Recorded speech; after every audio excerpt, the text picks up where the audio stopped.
দিনের পর দিন যেন তাপমাত্রা 40 ডিগ্রির উপরে উঠে যাচ্ছে। অতিরিক্ত গরমের চাপ এক অদৃশ্য শত্রু হয়ে আমাদের ঘিরে ধরছে। খোলা রাস্তায় হাঁটলে মনে হয় যেন পা পুড়ে যাচ্ছে। ইতিহাস বলছে আগে কখনো এই গরম এত ভয়ঙ্কর ছিল না। হ্যালো সবাইকে, আমি জিয়ান শাকিল এবং তুমি দেখছো জিয়ান শাকিল অ্যান্ড জিমসা। এখানে আমি শেয়ার করি আমার জীবনের গল্প, অনুভূতি আর বাস্তব মুহূর্তগুলো ঠিক যেমনটা ঘটে। প্রতিদিনের জীবন, একটু হাসি, একটু ভাবনা এবং বাস্তব ঘটনা সবকিছুই একসাথে এই চ্যানেলে। চলো শুরু করা যাক আজকের ব্লগ। আমি জিয়ান শাকিল, একজন ইউটিউবার। আজকে তাপমাত্রার অতিরিক্ত চাপ নিয়ে ভিডিও করতে যাচ্ছি মানুষের জীবনী সম্পর্কে। এটা বাংলাদেশের একটি শহর যার নামকরণ হয় ভাঙ্গা। এই শহরে অতিরিক্ত তাপমাত্রা যেন এক ভয়ঙ্কর অনুভূতি সৃষ্টি করে। গ্রীষ্মের প্রখর তাপদাহে রোদের তেজে যেন চারদিক জ্বলে উঠেছে। মানুষের জীবন হয়ে ওঠে অত্যন্ত কষ্টকর। অতিরিক্ত গরমের চাপ যেন এক অদৃশ্য শত্রু হয়ে আমাদের ঘিরে ধরে। দিনের পর দিন তাপমাত্রা যেন 40 ডিগ্রিরও উপরে উঠে যাচ্ছে। খোলা রাস্তায় হাঁটলে মনে হয় পা পুড়ে যাচ্ছে। এই অনুভূতি এখানকার মানুষকে দেখলে বোঝা যায়। যখন রোদের তাপ অতিরিক্ত তখন তারা ছাতা মাথায় দিয়ে রাস্তায় কাজ করতে থাকে। জলবায়ু পরিবর্তনের কারণে এই গরম আজ আমাদের নিয়মিত সঙ্গী। এখানে বাজারে দেখা যাচ্ছে এক লোক তার কাজ চলছে এবং সে খালি গায়ে কাজ করছে। গরম এতটাই তীব্র ছিল যেন তার পুরো শরীর কেঁপে উঠছে গরমের তাপে। শহরের বাজার ঘাট কিংবা খোলা মাঠ, সব জায়গাতেই গরমের প্রকোপ সমানভাবে পড়েছে। কিছু সময় আমি দেখতে পাই এখানে কিছু লোক দাঁড়িয়েছিল যারা কিনা অতিরিক্ত গরমের চাপ সহ্য করতে না পেরে গাছের ছায়াতলে আশ্রয় নিয়েছিল। এই গরমে সব থেকে বেশি কষ্ট পায় শিশুরা এবং বৃদ্ধরা। গরমের কষ্ট সহ্য না করতে পেরে বৃদ্ধরা এসে গাছতলায় বসে থাকে, যেখানে অপেক্ষায় থাকে কিছুটা বাতাস তাদের শরীরে যেন বয়ে যায়। অতিরিক্ত তাপমাত্রা নিঃশ্বাসকে বন্ধ করে রেখেছে। যেখানে দেখা যায় মাঠে ঘাটে কিংবা এখানে ওখানে কিছু মানুষ ভিড় করছে তাদের গরমকে দুর্বল করার জন্য। গাছের ছায়াতলে বসে আছে যেন এই গরমের অতৃষ্ট থেকে সে মুক্তি পায়। অধিক সময় বাচ্চাদের খেলাধুলা নিয়ে এখানেও তারা বসে থাকে। যেমনটা আপনি মনে করছেন ঠিক তার থেকেও বেশি গরমের তাপমাত্রা এদেরকে ভয়ঙ্কর করে তুলে ধরেছে। যেমন দেখতে পাচ্ছেন 3টা বাচ্চা এখানে তাদের কাছে নিয়ে খেলাধুলা করার জন্য তারা রাস্তায় যেতে ভয় পায়। তাদের গরমের চাপ এতটাই বেশি ছিল। হালকা বাতাস এবং উষ্ণতা গরমকে আরো তুচ্ছ করে তুলেছে, মানুষের শরীরে বয়ে যাচ্ছে। এখানে এক লোক যেখানে কিনা ঘাস কাটছেন এবং তার গরমের তাপমাত্রা এতটাই বেশি ছিল যে তাই সে হাঁপিয়ে যাচ্ছে। আমরা কিছু সময় অপেক্ষা করি তার কাছে যাওয়ার জন্য, কিন্তু যেতে পারি না। কিছুক্ষণ অপেক্ষা করলে দেখতে পাই এক মহিলা যাচ্ছে যার হাতে ছিল একটা পাখা। এটা দিয়ে মূলত বাতাস করা হয় এবং সে গরমে তাপে যেন রাস্তা দিয়ে যখন হাঁটে যাচ্ছিল তখন তার বাতাস কিছুটা স্বস্তির নিঃশ্বাস ফেলছিল বলে সে পাখাটা হাতে থেকে চালায়নি। এবং আমি কিছুক্ষণ পর লক্ষ্য করি এক লোক যিনি কিনা এত প্রেসারে হাঁপাচ্ছিল যেন মনে হচ্ছিল তার জীবন বুঝি এখানেই শেষ হয়ে যাচ্ছে গরমের তৃষ্ণা। এবং তার গায়ের জামা সে হাতে রেখে দিয়েছিল গরমের অতিরিক্ত চাপে।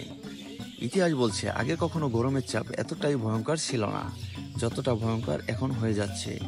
এরপর আমরা যখন রাস্তাঘাটে হাঁটি তখন কিছু লোককে দেখতে পাই যারা সাইকেল চালিয়ে রাস্তা দিয়ে চলে যায় এবং গাড়ি ঘোড়া চালিয়ে রাস্তা দিয়ে চলে যায়। তারা খুবই স্বস্তির নিঃশ্বাসে ছিল। এরপর আমি উদ্দেশ্য হই বাড়ির উদ্দেশ্যে। যখন বাড়ির উদ্দেশ্যে যাই তখন দেখতে পাই যে কিছু লোক ছিল যারা তালের গাছের রস কেটে বাড়ি যাচ্ছিল। এরপর আমি সেটাকে খাওয়ার জন্য একটু অপেক্ষা করি, কারণ এই গরমে তালের রস খেলে নাকি শরীর ঠান্ডা হয়, যেটা আমি মানুষের কাছ থেকে শুনেছি। এরপর আমি তার সাথে কিছুক্ষণ কথোপকথন করতে থাকি যেন সে তার মনোভাব থেকে আমাকে কিছুটা রস খাওয়াতে পারে। এরপর আমি তার সাথে যখন কথা বলি তার সাথে এক পর্যায়ে আমার মত বিনিময় হয়ে আমি কিছুটা রস সংগ্রহ করতে সক্ষম হই। তারপর যখন আমি সংগ্রহ করতে সক্ষম হই তখন আমি ভাবছিলাম যে এতটা রস আমি একা খেতে পারবো না, অথচ এই পুরোটা রস নিয়ে আমি আমার পরিবারকে নিয়ে একই সাথে খাবো, যেখানে আমার স্বস্তির সাথে তাদের কিছুটা স্বস্তি মিলতে পারে।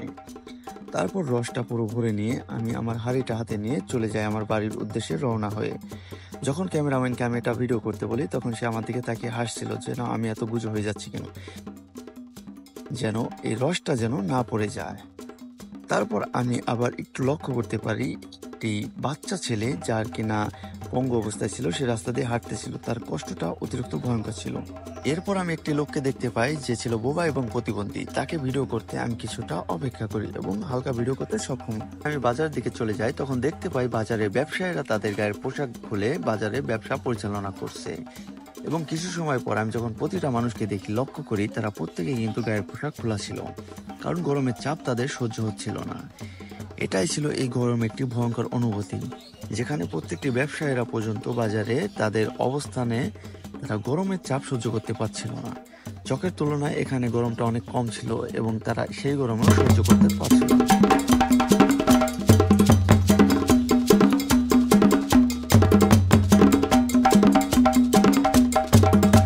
স্কুলে যেতে কষ্ট, ক্লাসেও মন বসে না, খেলাধুলাও বন্ধ, শরীর ঘেমে একবারে জুবুথুবু হয়ে যাচ্ছে।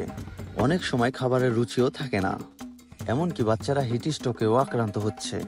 শহরের ছোট ছোট ফ্ল্যাটে ছায়া বাতাস পাওয়া দুর্লভ, এই সময় গাছে ছায়া পাওয়াও যেন এক ভাগ্য নির্লভ।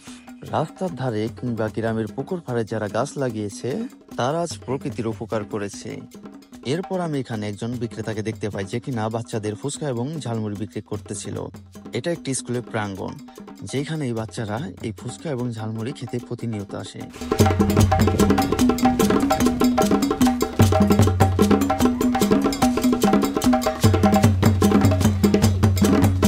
এরপর আমি দেখতে পাই প্রখর রোদে যারা মাঠে কাজ করতেছিল তাদের জন্য খাবার নিয়ে যাচ্ছিল তাদের বাড়ি থেকে গৃহস্থল। আমি একটি বাচ্চাকে দেখতে পাই যে কিনা বিড়াল নিয়ে খেলা করছিল। বিড়ালটি ভীষণ অসুস্থ ছিল, যেটা দেখলেই মনে হচ্ছে। এরপর আমি তাকে ছেড়ে দিতে বলি। বাচ্চাটিও বেশ অসুস্থ অবস্থায় ছিল।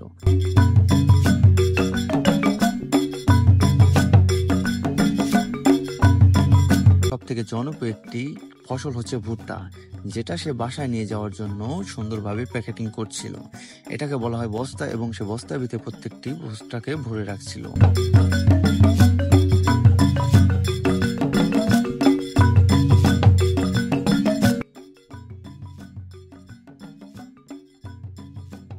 তখন আমার মনে হচ্ছিল যে আমি মনে হয় একটু পরে এখানে বেহুশ হয়ে পড়ে যাব। তারপর আমি চিন্তা করি আমার এখান থেকে দ্রুত ফিরে যাওয়া উচিত, যেখান থেকে আমি এসেছি। তারপর আমি কিছু পরিমাণ ভিডিও করতে একটু চেষ্টা করি। এরপর আমি এখান থেকে চলে যাওয়ার জন্য ট্রাই করি। পাশে রাখা ছিল একটি সরিষার তেল।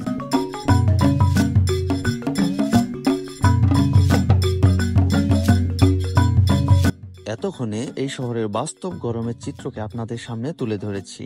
তো আসসালামু আলাইকুম, আমি Jihan Shakil and জিমসা YouTube channel. আমার সাথেই থাকবেন প্রত্যেকটি ভিডিওতে। আজকের ভিডিওটাই আমি এখানেই শেষ করব। শেষ করার আগে বলতে চাই যে আমার প্রতিটি ভিডিও এরকমই হওয়ার জন্য আপনাদেরকে পাশে থাকতে হবে।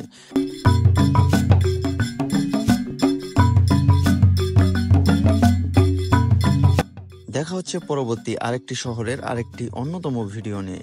সেই পর্যন্ত সকলের সাথে থাকুন জিহান শাকিল।